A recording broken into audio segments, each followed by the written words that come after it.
podcast. I'm your host, Dr. Vic, and I'm excited to have you here as we're continuing on our five-part series of understanding brain development and how it plays a role on children's development and growth milestones and so forth, and understanding more in depth of why it's critically important to have your child see a chiropractor immediately within after 2 weeks after being born is a really good time because we can see um, whatever had gone on through the labor process and pregnancy and positioning and all these different things, we can see actually it more manifests itself out, and then that's a good time frame. Unless there's something more severe going on, or they're not latching and not feeding and things like that.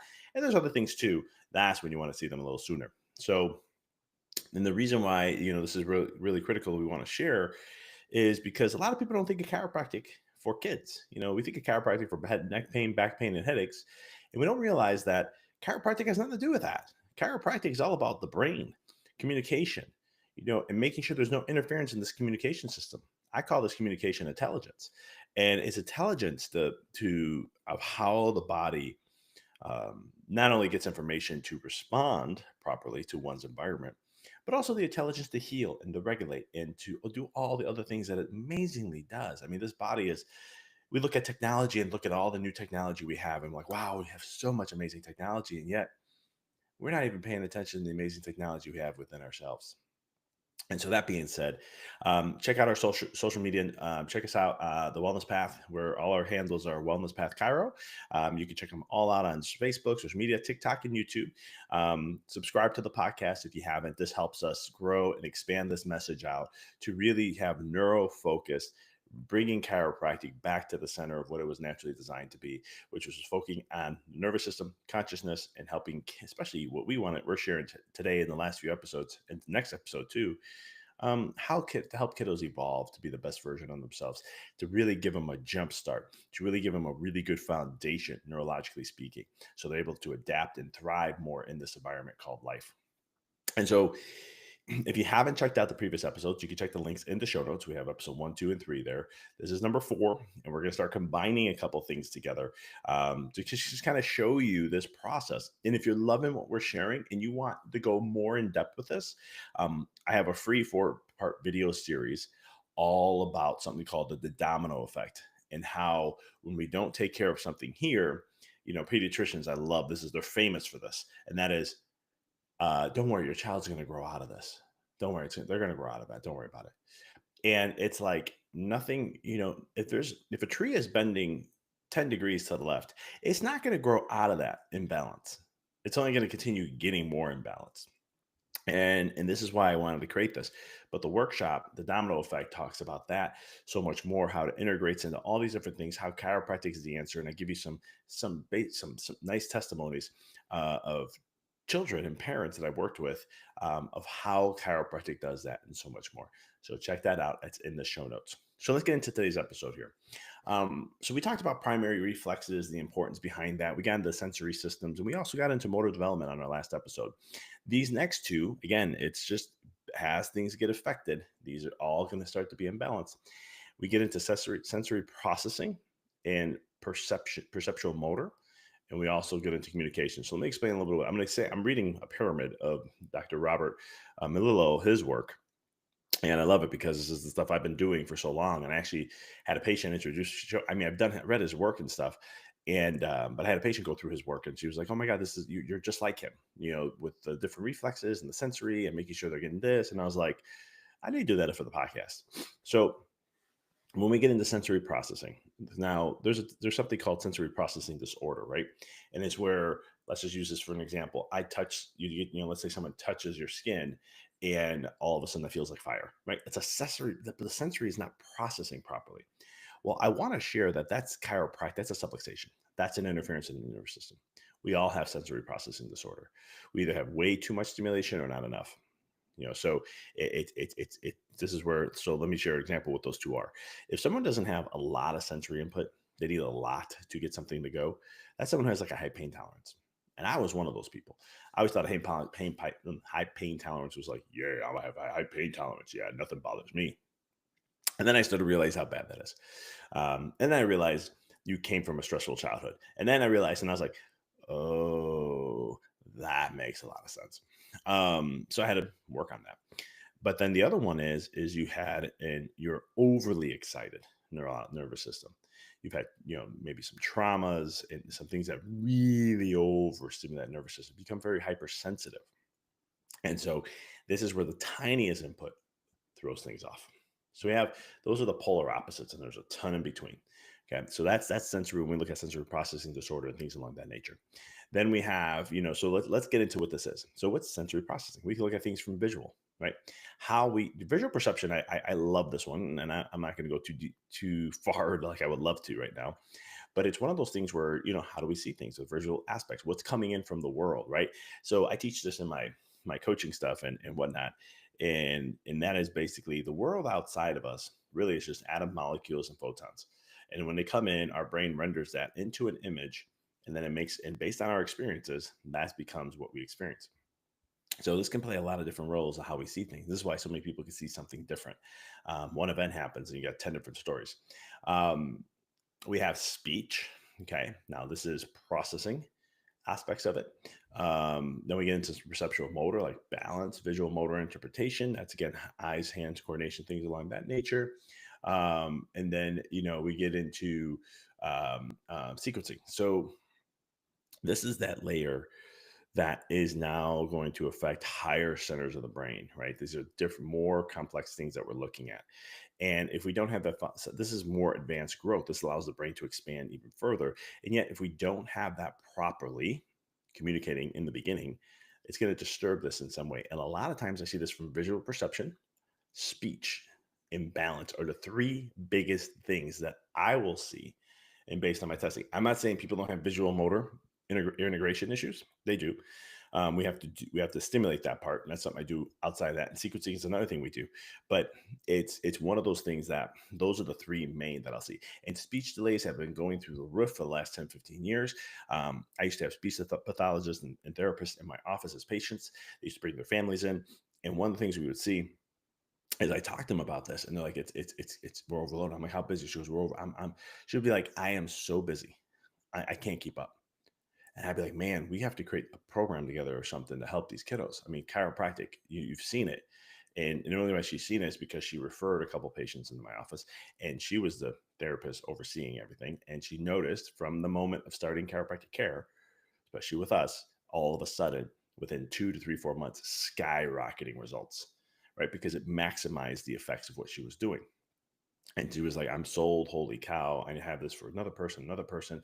So she'll start sharing with me her hardest cases, per se, are the ones that are struggling the most. And again, it's what chiropractic can do. It helps integrate this all back. But we got that one. I want to get into communication too. And this is looking at, visual memory, auditory memory, and phonetic awareness. So this is pronunciation of words, remembering certain things that you hear, remember certain things that you see.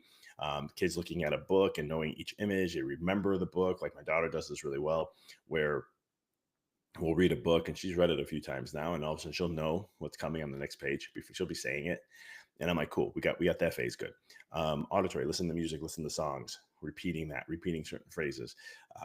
Phonetic pronunciation to certain things. I love when I see it in my daughter, where she'll, like, when she really wants to pronunciate something, she'll be like, I'm trying to think of an example right now, but she'll really accentuate that word, and I'm just like, cool. She's this is online, and that's what I care about. I'm always focusing on her nervous system, how it's developing, and this pyramid stuff that we're sharing, and so much more.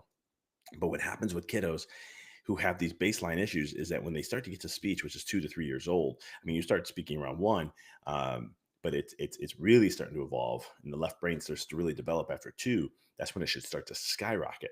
And if we're not seeing that, if we're not seeing, I think, what is it, 50 words? It was at 18 months was the original milestone, and of course the CDC came out, changed it. Now they pushed it to 2 years. I say 50 words at 18 months, and it's got to be over 100 words, the 200 words around age two. If you really, now that's, again, this is just me. You can go off the CDC if you like. For me, I just I never go off a baseline of what they say. I always set the bar a little higher. Now, if that doesn't hit, that's fine. But the key is I want to set it a little higher. To make sure of that. So when we're looking at this stuff, this is where we'll see more and more speech issues going on, learning, because what they've learned now about, and here's something I'll share with you guys.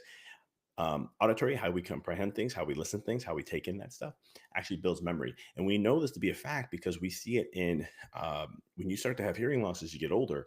We've noticed there's a correlation to decline of memory. There's research that supports this. And so listening is a critical component to memory and growth. And so when we are starting to affect the visual memory, we're starting to affect the auditory memory and the phonetic sequences of how they're listening to things, how their pronunciation of things, this becomes now a bigger issue that keeps affecting other centers of the brain. So there's all these different milestones that a kid goes through as they're developing. I mean, I shared it in podcasts before about neuropruning and what happens to the neurons when they first develop, how fast the brain develops, what's the importance of pruning it down, how it fine tunes things, all these different layers. So when we're getting into this stage of things, if things on the foundational side has not been good, these are all going to affect us. This is going to affect learning. It's going to affect different things, speech delays, not pronouncing things properly, not learning things as fast as they should. And when I say should, I want to be very mindful of that word. It comes to the point of where they're neurologically hitting their milestones, not moving a goalpost further away because we're seeing more and more kids having delays. So we're like, hey, we got to change the rule here. No, no, no, no. It's how do we help maximize these kiddos? So we're way ahead of the curve from the old one, not the new one. And so this is the fine tuning process of when we look at this. So to tie this all together, so to just give you a snapshot of everything, these are when we're not taking care of that foundational level and we have interferences and affecting, maybe there's reflexes that are turned on, maybe there's then we have subluxations happening and we have the sensory systems that are not firing as well as they should. This affects motor development now, so they don't develop motorly as well as they should. And so now there's all these different deficits that are happening. And then this gets into the next layer, which was sensory processing and perceptual motor, seeing life and responding the way they're supposed to. And it affects their communication. And this is just going to continue on. This is the domino effect. It just continues. And it's going to affect other growth patterns. And now the child is not thriving as well as they should. And it's becoming harder and harder for them to thrive. What chiropractic does, and what chiropractic does amazingly, and I would always recommend go to a pediatric chiropractor, specifically certified, because they've been trained, they've been tested through, and they've gone through the work to know what to do and how to address these things in a multitude of ways, not just um, just doing chiropractic, but there's a plethora of things we can add into the mix. I know this is something I do when I'm adjusting kiddos. There's at least just outside of chiropractic. There's the postural, there's the primitive reflex, there's just cranial work, not craniosacral, specific cranial work that we're doing to help with circulation to different parts of centers of the brain, cerebral spinal fluid flow better, and just depending on what's going on. Because if I'm working with a kid who has like ADHD, I'm going to do a different approach to help calm the brain down as much as I possibly can. Where if I'm working with someone who has speech, there are certain other areas of the brain that I'm going to try to focus on to try to help stimulate so that we can get things to flow better and help them get caught up as much as we can. So this is why it's so critical for these kiddos to get adjusted, because if we're not clearing these things out early on, it just continually affects them as they develop and they're lacking optimal growth in other areas of their life. And so a lot of times, if we don't see it in turning over, if we don't see it in crawling, if we don't see it in walking, right? These are crawling is not a milestone anymore, which I'm like, it's the most critical thing to help a child, especially the cross crawl pattern, crossing midline work. This is phenomenal for brain. Adults should be doing this. If they're not doing that, and then we got walking, right? And then you have after walking is climbing. After climbing is jumping. So those are all milestones. And then from there, once we're into the climbing stage, we're starting to get into the speech stage also. And now we're slowly, remember, a kid doesn't really start to really excel in words to about age 2. And the reason why is because the left brain starts to develop. That's the beginning of that one. And when we start to develop left brain, that is speech, that's language, memory, all this other stuff. And so this is where they will start to um, expand out dramatically and we'll see a huge increase. And so this is the key component. But if we're having these deficits anywhere along the way, they're not developing as well. And guess what? They're not going to show symptoms. Somebody says, well, my kid doesn't have any of those symptoms. It's fine. There can still be stuff underneath the radar that just doesn't show up because it's like an adult. When I talk to adults and they say, well, hey, I don't have to go see a chiropractor. I don't have anything going on. I'm always like, that's probably more important to get adjusted and get evaluated to see what you have so you don't have things show up later. Because chiropractic is not a treatment based system. We don't treat anything. We help the individual improve their communication, remove those interferences so they can improve communication, express that intelligence through the body so they can self regulate and self heal better. That's it. That's what we do. How much you want of that for yourself and your family? How much you want that to be experienced all throughout your life? How much you want to know that you're healing and regulating at the most optimal level that you possibly can? And then everything you do, whatever it is outside that, recreational, spending time with family, and so forth, it's all maximized to the fullest potential. That's something you really want to ask yourself because that's chiropractic. Chiropractic is its own world. Nothing can do what chiropractic does. No physical therapist can do what chiropractic does. They say, oh, yeah, we manipulate. Yeah, you manipulate. You don't adjust. There's a difference there. And an adjustment is knowing from a neurological perspective what are the things that we have to input into the nervous system so we can create a positive response and start to make changes, calm that nervous system down, build up what we call your brake pedal, and start to help self regulate and self heal because that's that part of that brake pedal system. And so when you're looking at your child and for yourself, especially if you're a mom, all mothers need to be adjusted. But dads do too. I don't want to get them out of the mix of that too, because they go through their own different types of stressors. Is to make sure that you're all adapting as well as you can. And that's why in 2016, my practice, I shifted it to a family wellness um, in that element of I wanted to work with families.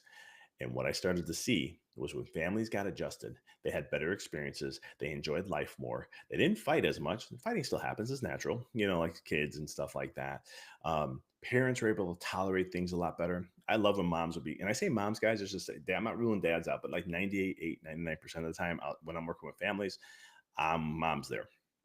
And so, but it was one of those things where you see mom, and it would just be a really cool experience to see the changes and so forth of where they were and all that stuff. So that's what I got for you. Make sure you subscribe, like the podcast, share a review. Appreciate you tuning in. If you want to learn more about the whole full domino effect, check it out in the show notes. Check us out on social media, share a like, and appreciate you guys. And until next time, I'll talk to y'all next week.